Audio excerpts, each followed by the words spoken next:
적어주시면 제가 Let me 보도록 move 하겠습니다. through.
All right, good morning, everyone.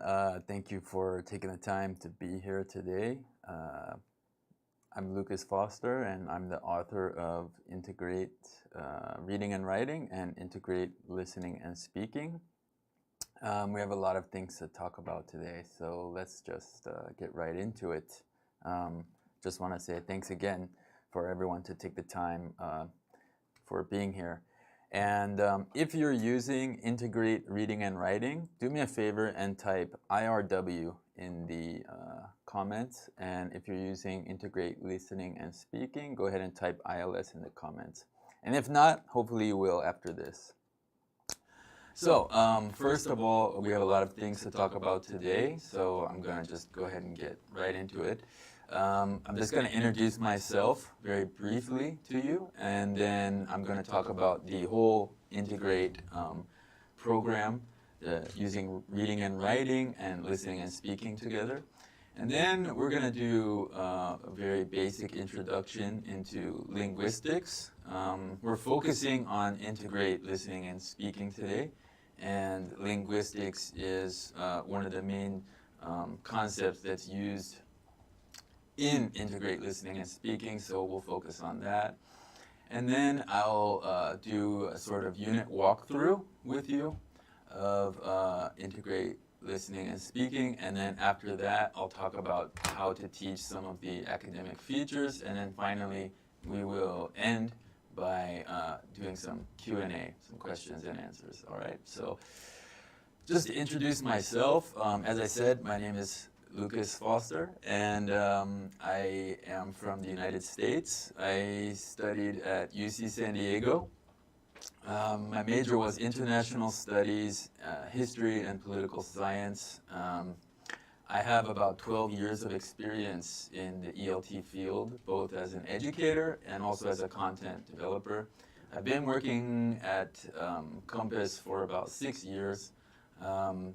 And for the past few years, I've been working on this Integrate learning program. So I have so many things to say about it. I'm not going to tell you how old I am, but you can guess. I'll give you a hint. I'm between 35 and 45. So you guys can type in the comments, and if someone gets it right, then I'll let you know. But I have worked and traveled and lived in over 12 different countries on 3 different continents, so I have a lot of international experience. And I am married, and I have 2 children. And my hobbies are cooking, exercising, gardening, reading, traveling, and writing. And my contact information is there on the screen, so you can email me if you ever have any questions about this series or any of the other titles that I've written. So as I mentioned, I've been working at Compass for about 6 years, and I've written almost 40 different titles. including integrate reading and writing, integrate listening and speaking, starter level of Hangout, Treehouse, some phonics courses, some reading courses, some course books. So I've been focusing mostly on content for younger learners, but I also have experience as a business English instructor, and also was a visiting professor at a university here in Korea. So mostly I focused on content for younger and intermediate learners, though. So let's now move into the next part. I'm going to talk about the entire Integrate program. IRW is Integrate Reading and Writing, and Integrate Listening and Speaking is ILS. So these are linked skills programs, and I'm going to just talk about how they work together to give you a complete language learning program. Okay, so first of all, in both ILS and IRW, there are 2 levels. There are 4 books in each level. The basic level is the lower level, and then the building level is the next level. So together they cover all 4 language skills, reading, writing, listening, speaking. They all have the same basic components. They have similar design and layout. So once you kind of get to know one of them, it's very easy to use the other. They have the same subject distribution, like school subjects. I'll show you an example of that in just a moment. They also have the same lesson format. There's lesson A, which takes place in one class, and then lesson B, which takes place in the next class. And also each unit is based on an academic objective, and the academic objective in the listening and speaking series goes along exactly the same with the reading and writing series.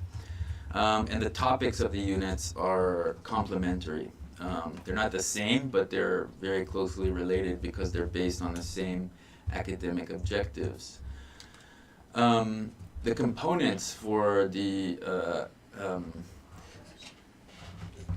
listening and speaking series, there's Integrate Viewer app, which works together with reading and writing and listening and speaking. I will demonstrate that a little bit later. And there's also a CD that comes with the listening and speaking series, but the reading and writing series, you can download the audio or you can access through QR codes in the book. And then there are lots of free downloadable supplements, worksheets, quizzes, vocabulary sheets, and tests, teacher's guides, answer keys, all available through our homepage.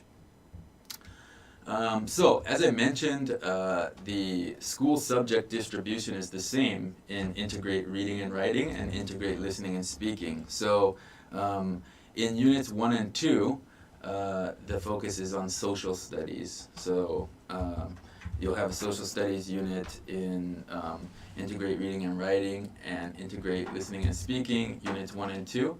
And then Units 3 and 4 are focused on science. Units 5 and 6 are focused on math, and Units 7 and 8 on special subject. And special subject is basically like music or physical education or art or something like that. And then there are review units at the end, which there's one review unit for each school subject. And those are project-based. We'll also take a look at one of those a little bit later.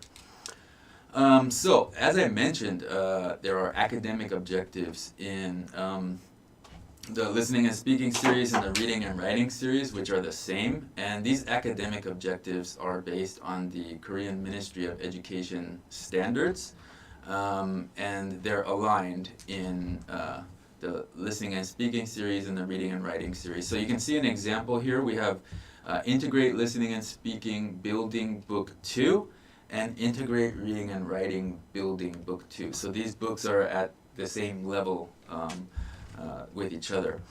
And the academic objective is the same in both units.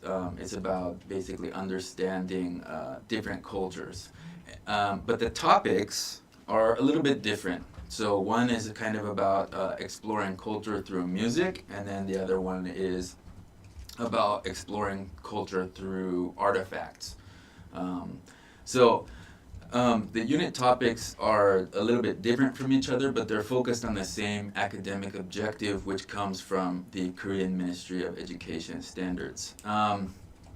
So that's basically how IRW and ILS kind of work together.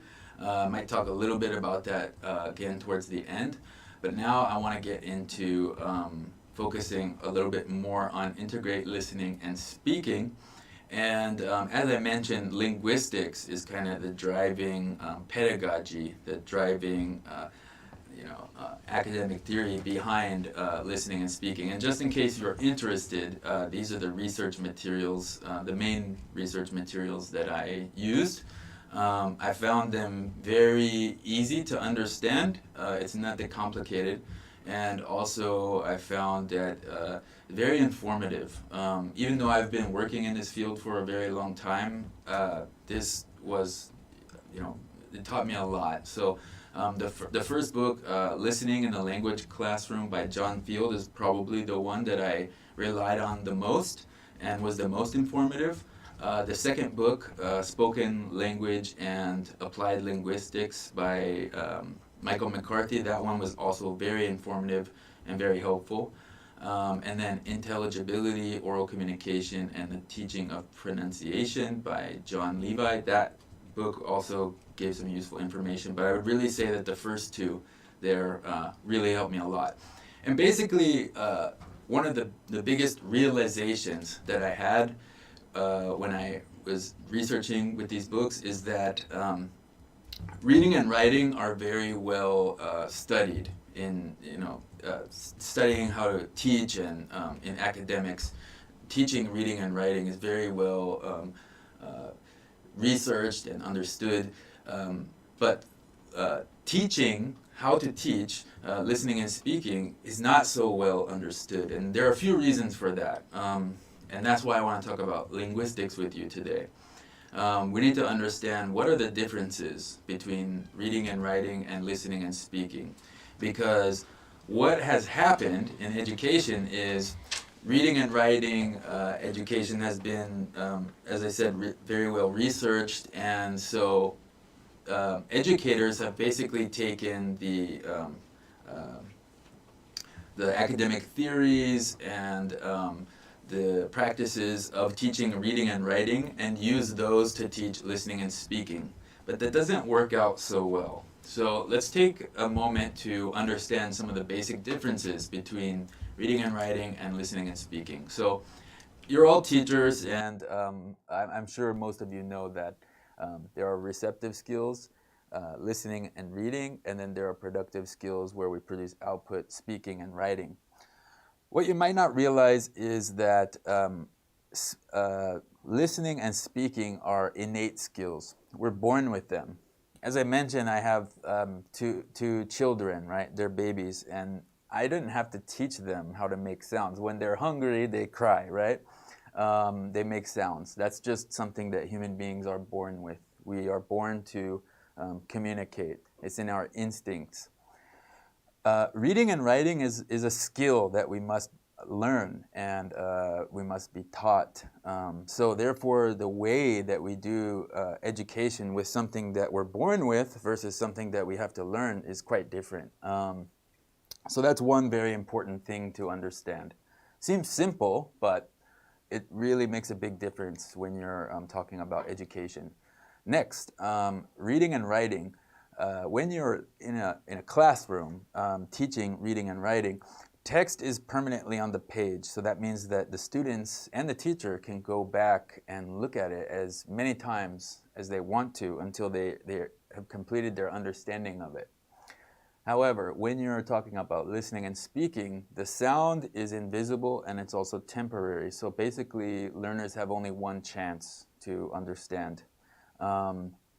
So that's also a very important difference that has been overlooked in listening and speaking education. That's again one of the biggest things I learned when I was reading those research materials.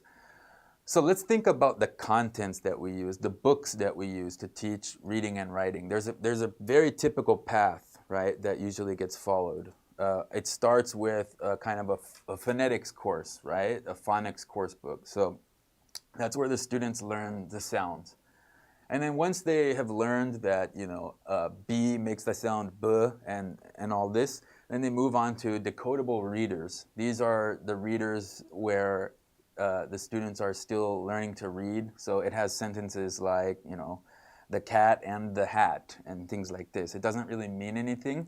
Students are just still learning to pronounce and unlock the phonics in the context of a sentence. And then after that, they move on to emergent and fluency level readers, where they're no longer learning how to read. Now they're reading to learn, or they're reading for their entertainment. So this is the pretty typical path that everybody knows, right, when it comes to teaching reading and writing. And when it comes to listening and speaking, what is the learning path here? Well, it starts with the same. We need to learn the phonetics, right? We need to learn the sounds. But what comes after that? What is the next step after learning phonetics? Would it also be decodable readers? Well, not really, because that is more focused on reading, right? What is the next step? Well, let's take a look at that. This is why I wanted to talk to you about linguistics today, all right? So here we have this kind of diagram, this chart here, and it starts with phonetics, just like I showed you. That's just the sounds, the individual sounds that each letter makes. And then it moves on to phonology, and what that is phonemes. So that's putting individual sounds together. After that, we move on to morphology. Morph means change, morphology. So you can think of it as changeology. Sometimes, especially in English, because of the history, there are some very strange sounds that letters make or sounds make when they're put together, right? Like, why is there a silent K in K-N-I-G-H-T? These are, the rules that speakers have to learn. And then there's syntax, which is phrases and sentences, and semantics, which is the literal meaning of phrases and sentences. So that would be what you see in the dictionary. And then pragmatics, and that is meaning through context. And if you look in Integrate Listening and Speaking, you will see context all over the place. And then finally, it ends on discourse. So that means putting many sentences together in order to create an overall message or main idea. Again, it's very easy to do with reading and writing, because if you didn't get the main idea, you just read it again. But with listening and speaking, it's more challenging to do. So I have this little chart here to just kind of illustrate what I mean by each one. So phonemes are the individual sounds like s or t.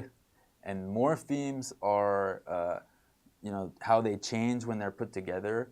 And then those form words, and then those forms groups of words, and then those form collocations and chunks and sentences and texts and paragraphs. So let me try to illustrate this for you another way, okay? If I show you this, what sound does this letter make, right? Most of you would probably say s, and you'd be right. However, this letter can make other sounds depending on what happens around it. So, for example, if I put an H next to it, now it sounds like sh, right? So it has changed. And then if I make a word, there's two S's here. There's SH, sh, and then at the end there's another S, but this S actually makes the Z sound, right? So as you can see, the individual sounds change. And I think this is what's missing from a lot of listening and speaking courses. And also, as we move from individual sound to word level to sentence level, I have an example here of syntax where the sound is blended. Shoes in, shoes in. It's very easy to understand shoes in the closet when I say it and you can see the sentences on the screen. But if we're talking and you can't read what I'm saying, it becomes a little bit more difficult. So Another thing that ILS focuses on is which words should be emphasized when you're speaking. So those would be the content words, and then which words you should reduce, which would be the function words. So another example would be the boy ran across the street. So if I just said boy ran street, you have a very good idea of what I'm talking about, right? But if I said the across the, you have no idea what I'm talking about, right? So that's the difference between content words and function words, and we have to pronounce those differently. So ILS in the building level also focuses on that. So these are just a couple of examples of what it looks like in the book, how these phonology and morphology and everything is taught. So here on the left side, you have the different sounds that S can make at the end of a word. And in the basic level, as I mentioned, there's basic level and building level in integrate. In the basic level, we just expose the students to these sounds. And then in the building level, we actually teach the students when is appropriate to make which sounds. So, and then in the speaking skills section, here we have how consonant sounds and vowel sounds can be blended together. So these are just a couple of examples.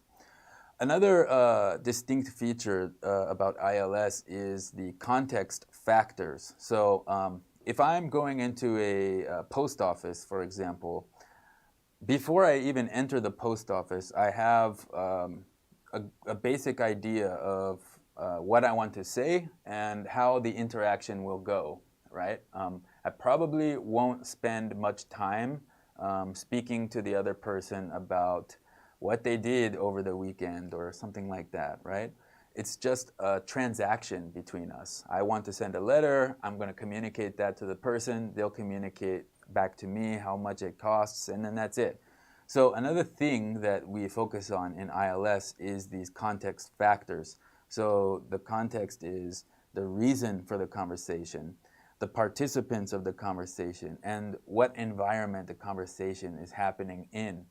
That is given to the students in a variety of different ways because students obviously learn differently. So sometimes it's communicated through the pictures, sometimes it's communicated directly, sometimes it's communicated through sounds or other extra linguistic factors. But that is something that we focused on heavily because that's an important thing when it comes to listening and speaking. So basically, why I think that integrate listening and speaking is superior to other listening and speaking courses is because they skip over these steps of phonology and morphology and even in some cases syntax and semantics and pragmatics. And so it creates a huge barrier for students to succeed. And that's why a lot of students and even teachers feel like it's very difficult to teach listening and speaking, because there's this huge missing step. I mean, it would be, if I can equate it to reading and writing, it would be like having a phonics course and then just jumping straight into readers. There's a huge barrier there. But with Integrate, we include all of these things. They're built into the unit, so it makes it a lot of, very helpful for the students. So this is the answer to the question that I posed to you earlier. After phonetics, what comes next? So we focus on the sounds that actually make, and that basically is linguistics. The sounds and the words and how those sounds become words.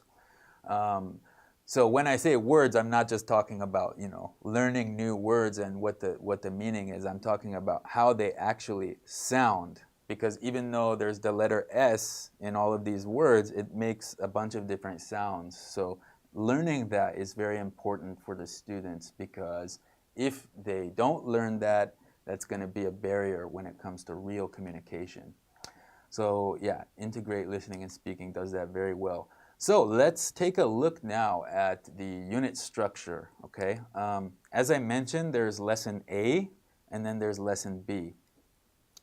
Lesson A is the input lesson, And so it's more focused on listening. And then lesson B is the output lesson. It's more focused on speaking.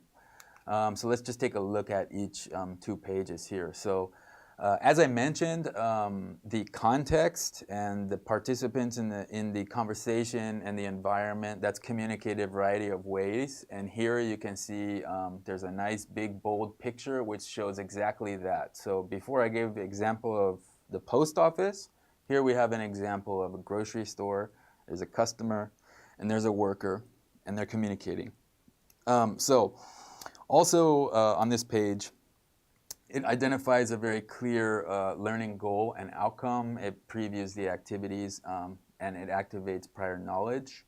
And the warm-up questions are kind of designed and phrased to help students, activate their schema and think about who's talking in this picture, why are they talking, where are they, what's happening here. Because that helps to kind of train them and condition them to get ready for the listening.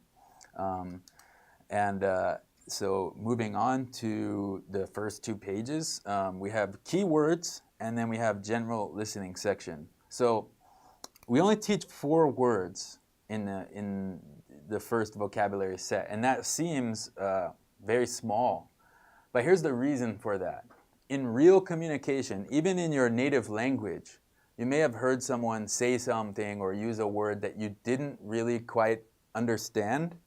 So when that happens, you can stop them and say, what's that mean? Or you can kind of listen to the other things that they say and try to gain meaning and understanding through making an inference. So the words that we teach, the 4 words that we teach here, are just the most critical ones to understanding the conversation. Without understanding these words, they probably wouldn't be able to understand the conversation. In the building level, it does get stepped up to 6 words. So, but we just want to teach the most critical vocabulary first. And then they hear the listening format, the place, and the topic of the conversation. Before they listen to the passage, they hear, they see the questions, they read the questions, and then that way they are able to target their listening while they're listening to the conversation. And they're able to take notes, which is a very important academic skill. So the other thing that this does is, you may have seen other listening books where it says, okay, listen to this conversation. You listen to it, and then after that, you are supposed to answer some comprehension questions. And if it's multiple choice, then you have to listen to, okay, question number 1, answer choice A, answer choice B, answer choice C, answer choice D. And by the time you get to question number 4 or 5, you understood the answer while you were listening, but now you forgot because already, a few minutes has passed since you listened to it. So the problem with that, and again, this is something that I found in my research, is that it's not actually testing the student's ability to comprehend or listen and understand. It's actually testing their ability to remember things, which is also important, but that's a different skill altogether. So this is where the note-taking comes in handy. They read the questions first, so they know what the answers that they're looking out for. While they're listening, they write down the answers just with brief notes right next to the questions. Then, after the listening, they have these multiple choice, and they can refer back to their notes in order to get the correct answer. This also makes it very a lot more easy for the teacher to kind of assess how well the student is comprehending, because you can see if they took down the wrong notes, then that means they're having a problem with comprehension, and you can target your efforts as a teacher on comprehension. Now, this is the general listening section, so it's really just intended to establish a basic geography of the passage. So it just asks very general questions like, what time of day is it, and how are the speakers feeling, what are they talking about, very basic stuff. And then we move on to bonus words. So this is the second set of vocabulary. And this, since the students have listened to the passage one time, they should try to make an inference and guess the meaning of these words. In the basic level, we give some context. So they have these sentences, and then they try to match and fill it in. In the building level, we teach synonyms, which is also a very, very good way to expand vocabulary. And then after learning this second set of vocabulary, the students will go on to do the detailed listening section. And this is very similar. They read the questions first, and then they listen to the same passage once again, but this time they're answering very detailed questions, right? So this unit is about shopping, so they might ask, like, what was the price of this item, or something like that, more detailed questions. And as I mentioned before, in the basic level, after they do the detailed listening section, they move on to a listening skill, and there we're just exposing them to these different listening skills, like these sounds and so on. And then in the building level, we teach them more about the rules of when certain sounds are made. So that's a step up. And this is basically the application of a teaching technique called narrowing in, which is you start off very generally, and that's the easiest thing for the students to understand, and then you move into factual details. And then once the students really understand almost everything, then you move on to linguistic analysis. And what I mean by linguistic analysis is those listening skills, the phonology, the morphology, and those aspects of the language. So I would say that the key academic features here that we've covered so far would be the note-taking, that the students get to listen to the passage more than once. And in the back of the book, there are transcripts. And also this concept of narrowing in. We preview what's going to happen. We set up the students' mind and activate their schema, get them ready to listen. We do a general listening, we do a detailed listening, and then we develop fluency through this linguistic analysis. And also, one thing I want to point out, there's this question above my head here, why do we teach speaking and listening together? The reason for that is because that's how we do it in real life, right? So these listening skills and these speaking skills are actually just communication skills. I can do it when I'm listening, and I have to do it when I'm speaking as well. So that's the most authentic way that we do it, and so therefore let's teach it that way. Now, let's move on to lesson B. So what I showed you so far is lesson A. That would be one class, and then the students would come in the next class, and they would start here with lesson B. And so they review the listening skill from lesson A, and then we kind of put that together with the speaking skill that they would learn.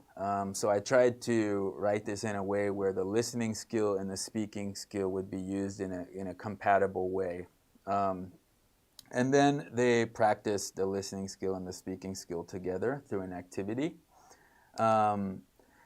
And then they move on to this Integrate IT page.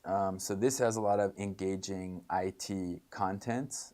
You'll see there's a QR code on this page, and that links to a video, which there are two versions of the video. One has subtitles, and those are usually used with worksheets. And then there's another one that does not have subtitles that students need to rely on their listening skill without reading any subtitles and complete this dictation activity that you see at the top of the page. So they just listen and fill in the blanks. And these videos are hosted on YouTube. So there's a feature on YouTube which you can slow down the playback speed. So if your students feel like it is too fast, then you can slow down the speed for them a little bit. This also helps with targeted listening. And then below that, there's a useful phrase. So this is more, another difference between reading and writing and speaking and listening is that reading and writing are very rules-based. you must have a period at the end of every sentence, right? You must follow all the grammar rules. But with listening and speaking, it's a lot less rules-based and a lot more meaning-based. There are different accents. There's so many, different things when it comes to listening and speaking that are not rules-based, they're meaning-based. So here, in activity B, right below the QR code there, we teach a useful phrase for the students. And so a lot of times this will be like an idiom or something like that. And then there's just two options and they need to choose which one they think the phrase means based on their understanding. So they watch the video once and they fill in the blanks and do the dictation activity, and then they watch the video again. And if they missed any, they have another chance to finish the dictation, and then after that, they try to guess the meaning of the word. So that's, like I was saying earlier, you might hear something and not understand what exactly that means, but you're able to figure it out through context. After that, we have have a conversation, you can see here. So this is a consolidation activity where students take all the skills that they've learned, they take all the new language that they've learned, and they do something with it. In the odd numbered units, there's a dictation activity, so this is focused more on listening. And then in the even number units, there's a creation activity where the students actually write out a conversation or a speech or whatever the format was that they learned in the unit. And that part can be quite difficult, right? Like we might be able to listen and understand, but when it comes time for us to speak, then it could be a little bit more difficult. But there are transcripts in the back of the book which students can use to help them as sort of a guide. So the transcripts are from the general and detailed listening and also the Integrate IT script there. And part of the reason we want to use this integrated IT content is because it's very effective. This is how students communicate these days. This younger generation, they're always online basically, except for when they're in school. So they receive and give information through digital means. And it's also another form of input, so that we have pictures, we have reading that they can do with the transcripts, we have audio, we have video, we have lots of different modes of input, which is also effective for teaching students. There's augmented reality, which I'm going to show you real quick. So here's one of the books here. And you'll have these pictures in one of the units. And then we have an app that's free. And basically, you just point it at the book. And then it will bring up this augmented reality here. And this unit is about teaching the ocean tides. And so it's kind of just a model to demonstrate that. And there's audio that goes along with it. And there's animations that go along with it. So this is showing about the tides in the ocean there. So definitely that is very exciting. It piques the students' interest and gets them to learn about it. So here are the transcripts. So in the back of the book, if there's anything that the students missed, or maybe there's a word or two or a sentence that they didn't understand, they can solidify their understanding of what they listened to and complete that understanding. They can also, circle words, and we have a part in the back of the books where they can record new words that they learn, because we can't specify all the words, so they might learn new words that, and then they can record those in the back of the books. And it also shows where the particular listening skills appear. So if they're learning the different sounds that S make, we actually highlight that so that they can see it and practice it even more. And it also serves as an answer key and a guide, like I said, for that writing activity.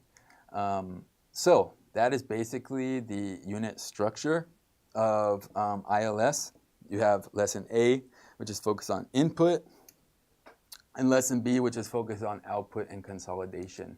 And then, of course, there's a practice book that goes along with it. Now, I would like to talk a little bit about teaching these academic features. This is a CLIL book. CLIL stands for Content Language Integrated Learning. And basically what that means is you're teaching school subjects and language together in a planned, organized way.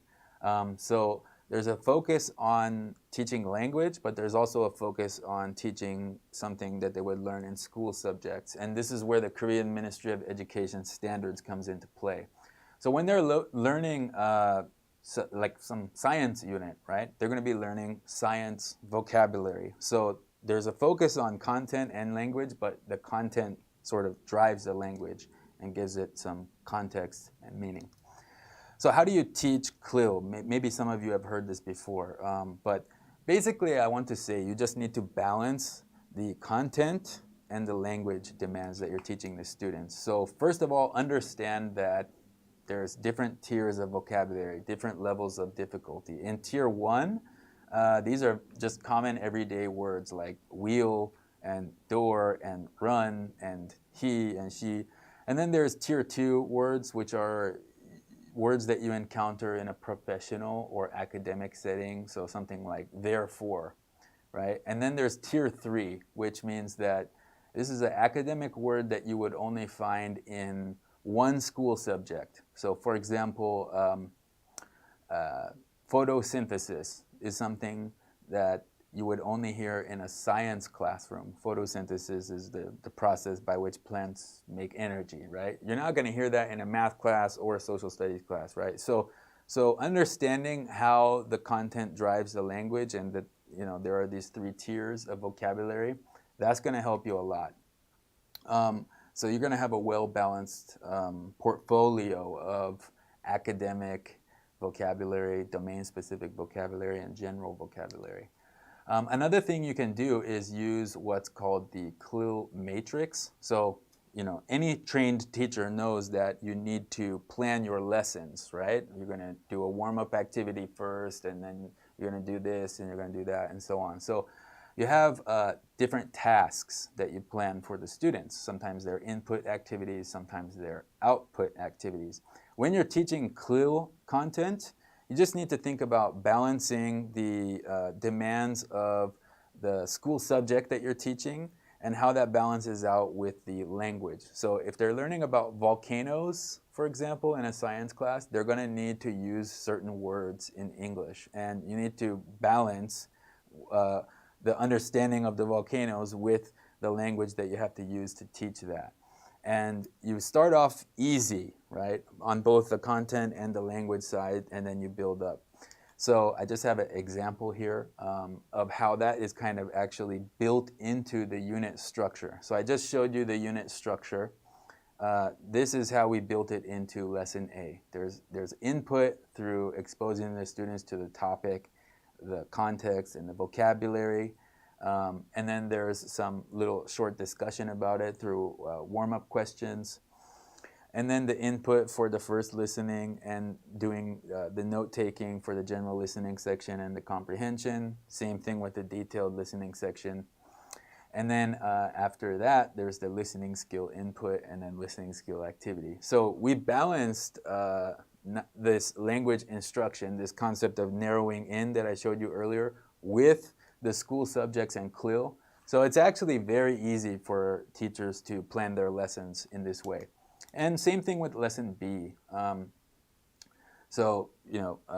have the review of the listening and reviewing the context and the topic and doing an activity, then introducing the speaking skill, doing a speaking skill activity, the IT content, and useful phrase. Then there's a dictation activity that students have to demonstrate their competency and ability to understand, and then the consolidation activity at the end. So I was going to show a video of this, an example of this, but we're running a little short on time, so maybe we can put that in the link in the description later on and you guys can check it out, but just going to pass on that. So let me just now talk about other features. I'm just passing on that also because I want to give you guys time to ask some questions. So let me talk about some other features of integrate listening and speaking. You might be familiar with Cambridge YLE tests, Young Learner English tests. We use a lot of vocabulary sets, the list that Cambridge produces for this test. I think that any student who uses integrate would probably have no problem with starters and movers tests. However, flyers test, maybe. So I would say that this would be a good series to help prepare students for those tests because we use their vocabulary list. Also, we use a leveling system called the CEFR, which is a vocabulary leveling system, among other things. It stands for the Common European Framework of Reference. It's a very simplified leveling system. It takes into account a lot of things, not only vocabulary, but that's mainly how we used it. And that is aligned with the junior TOEFL tests. So I would say that if a student was planning to take that, this would also be a good series to help prepare the students for that. We also try to take into account the speed, the listening speed, and other measuring metrics for these tests. And then, as I mentioned, both series, the listening and speaking and reading and writing, they take into account the Ministry of Education standards. And there is some vocabulary overlap between the two series, but it's capped at about 25%. So they'll be learning a nice variety of words there. Another kind of trending education topic these days is STEAM. So science and technology, engineering, arts, and math, and 21st century skills. And this has a lot to do with the topics that they learn about. And I would say that the topics in integrate listening and speaking are second to none. It also has to do with the activities that students do. And those activities in 21st century learning need to take into account the 4 C's. So critical thinking, creativity, collaboration, communication.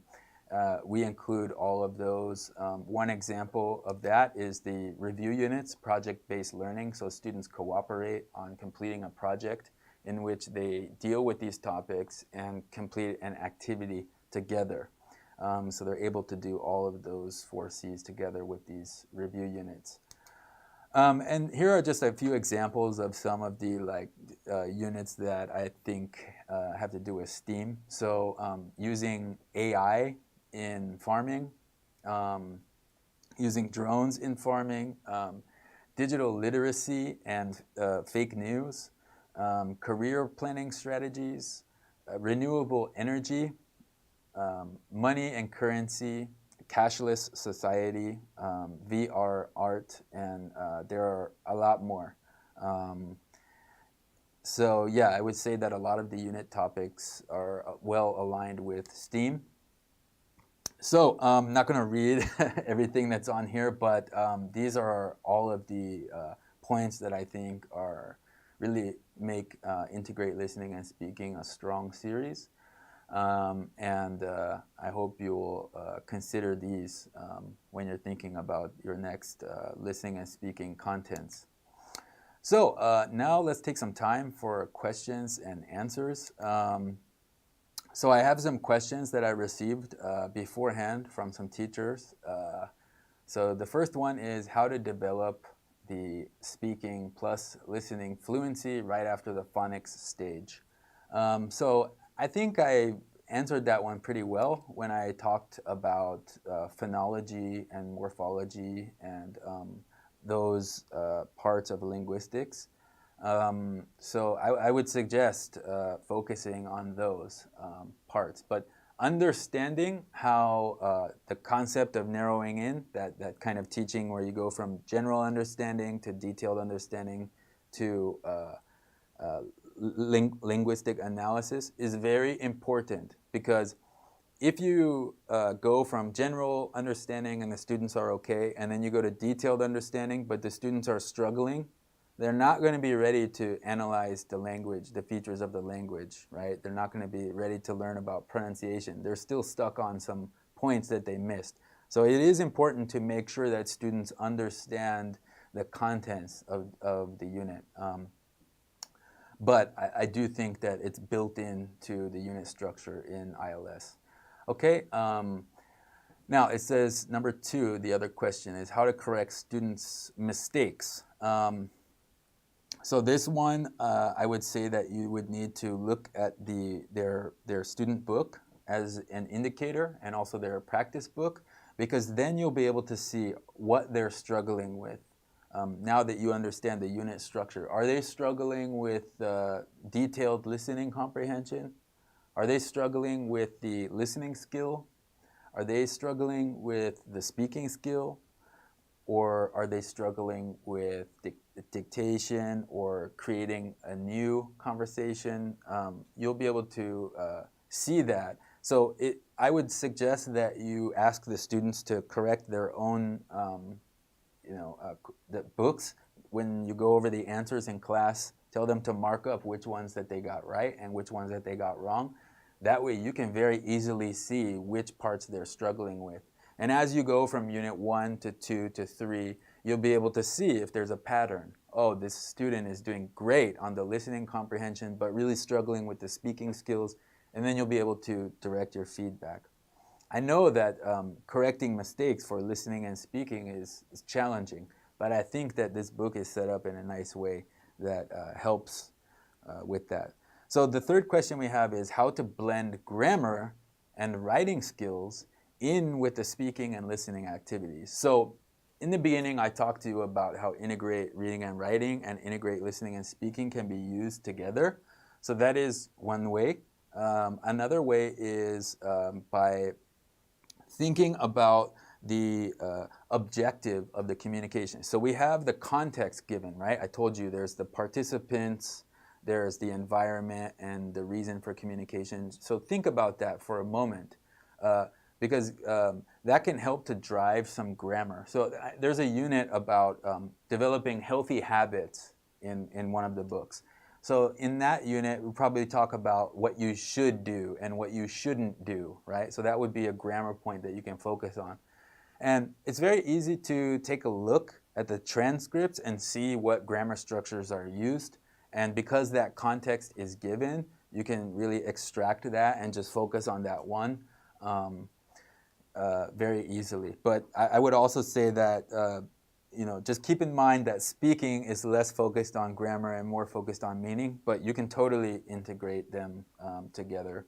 And for the writing skills, that's also built into the unit structure. As I mentioned, they have an activity where they need to write. Here, I'll show in the book again.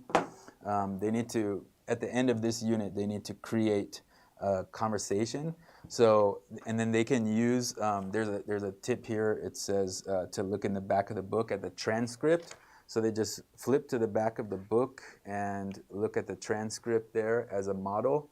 And if you want to focus on a grammar structure here, you can plan that as well. And then they go back to the unit and write it. And also in the review projects, same thing. They're usually writing something down. There's setup for that, so there's some cooperative activities that they do with graphic organizers over here, and then together they create a conversation. So you can focus as much as you, or as little as you want on grammar, or you can focus on the listening skills or whatever it is that you want. So those were some of the questions that we received beforehand, and now I'm just wondering if you guys have any questions that you would like to ask now. You can type them in the chat and I'll do my best to answer them. We have about 5 minutes or so. So yes, please go ahead and ask some questions. I have been talking for about an hour, so I'm going to take a sip of some iced coffee here.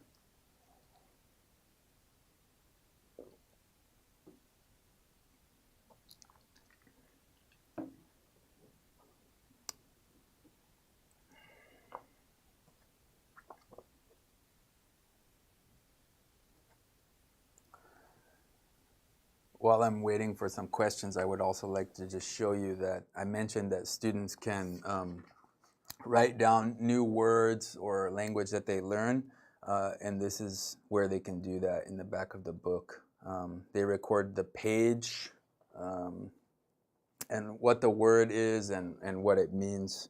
And there's an example there to help get them started. So I think that's also a pretty good feature. Yes, I agree. Those were really good questions. Thank you.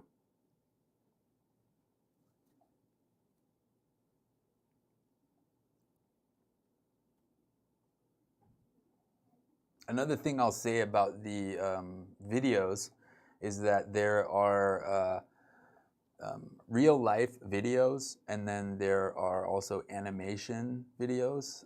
So there's a variety, and many of the videos are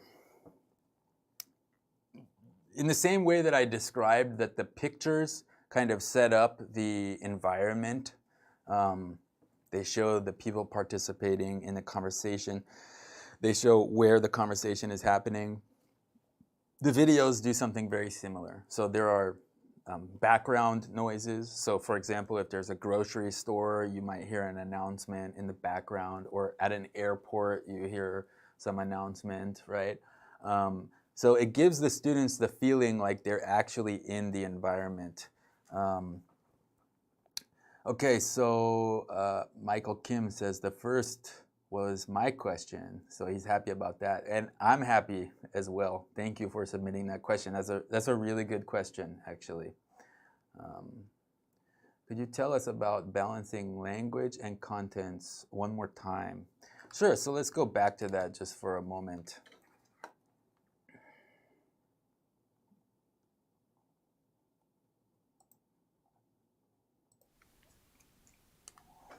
So again,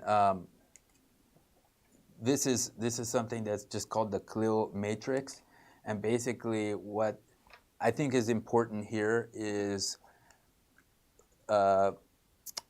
understanding how the content drives the language. So I mentioned that the Korean Ministry of Education standards is where we got the academic objectives from.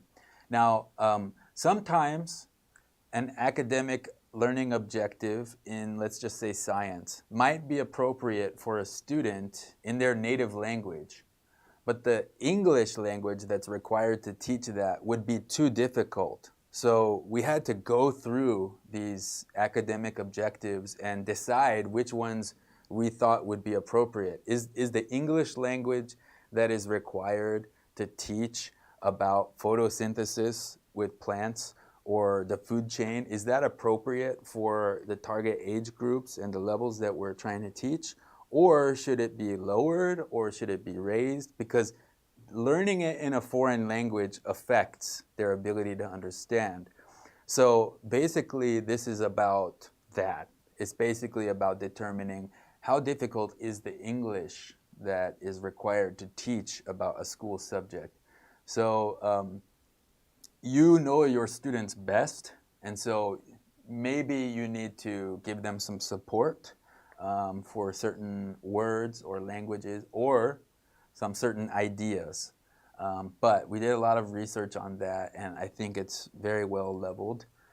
It is challenging, but it is intended to be challenging. So I think that when you're planning the activities in your lesson, you just have to consider those two things. How difficult is the school subject and the specific thing that you want to teach, and how difficult is the English language that's required to learn that, and what activities or tasks are you going to do to reach the end objective of the lesson. So I would say that's another important thing, is to keep in mind the end behavior that you want the students to teach. So, all right, and how do you help, there's another question. I hope I answered the question about balancing language and content. We have another question from G. Kim. How do you help slow learners in a class setting? I'm very glad you asked that question.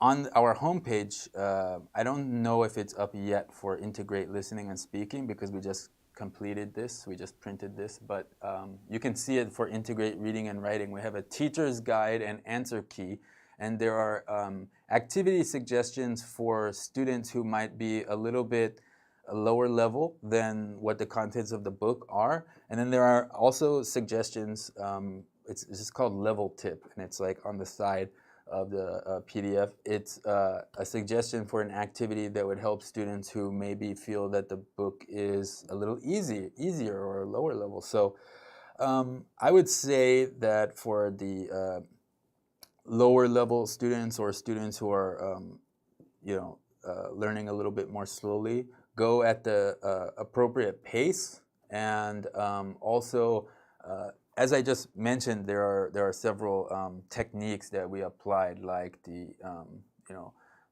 listening skills and things like that. I would say that you should try to focus on the things that they're having more difficulty with. And in the teacher's guide, we have suggestions for activities like that. So it also depends on why they're learning a little bit more slowly.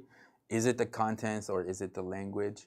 So identifying that would also be another important thing. So, all right.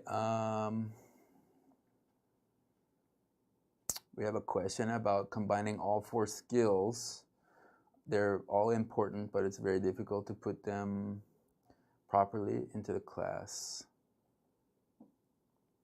And so for that reason, I think today's presentation and the new books will be very useful. But thank you very much. That's a comment from Julie Lee. I really appreciate that, and I hope it is very useful. Hee-Jung Lee, when students are taking notes, do you think that we should pause the audio? Their handwriting speed is much slower than the audio. Yes, that's a good point. I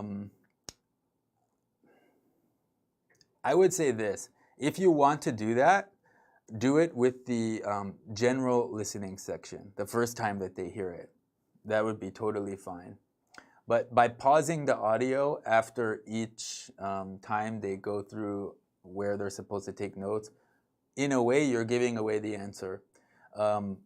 But if you want to do that, I think that's okay, but do it with the general listening section. And then when you get to the detailed listening section, play it without pausing the audio.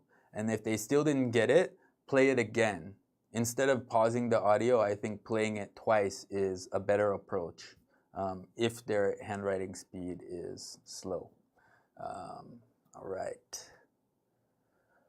Okay, well, I don't see any more questions. So like I said, I really appreciate everyone being here today. And I hope you learned something. And I hope you will consider using Integrate Reading and Writing and Integrate Listening and Speaking. And if you have any questions, please feel free to contact us, and we'll do our best to answer your questions. So thank you very much, guys. I hope you all have a great day. Bye-bye. Take care. Thank you.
적어주시면 제가 When we 보도록 move 하겠습니다. through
about those 쭉 things. 적어주시면 제가 When we 보도록 move 하겠습니다. through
적어주시면 제가 when we 보도록 move 하겠습니다. through